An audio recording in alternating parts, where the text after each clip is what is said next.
How to invest without being an accredited investor. The Securities and Exchange Commission's Regulation D has set certain requirements that investors must meet to be regarded as accredited investors. An accredited individual investor is one with a net worth of more than $1 million, including spouse, and who earned more than $200,000 annually in the last 2 years.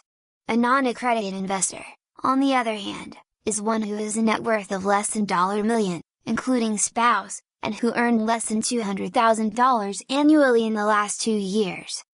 Note that there are no formal qualifications or certifications for accredited investors. Anyone with a minimum net worth automatically gets accredited. So, the only distinction between accredited and non-accredited investors is personal wealth. In the United States, only accredited investors are graced with investment opportunities that aren't available to the rest of the population. So, if you are non-accredited, it's illegal for you to be presented with investment offerings in private businesses unless you already know the founder. Even when non-accredited investors are allowed to invest, there are restrictions. For example, a company looking to raise private equity for an investment, such as a new company or a hedge fund, is free to receive investments from as many accredited investors as possible.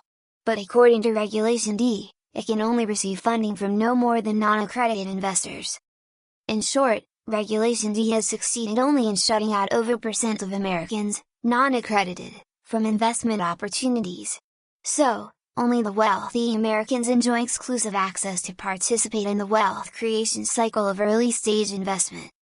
How to invest without being an accredited investor. Some U.S. states have made it possible for non-accredited investors to begin attaining equity in startups.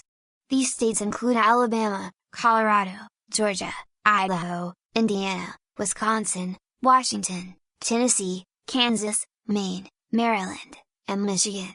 So, if you are based in any of these states, you now have the ability to invest in high-growth, early-stage firms through a model known as crowdfunding.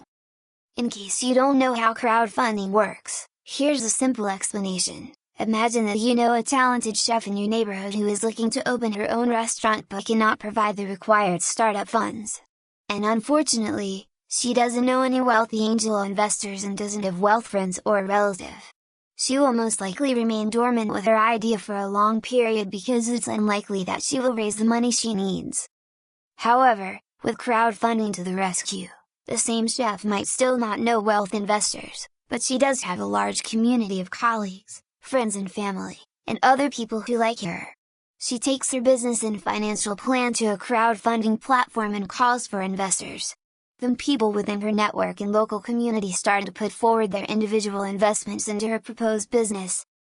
Within a few weeks, the chef had successfully raised 1/5 of the funding required for her restaurant business.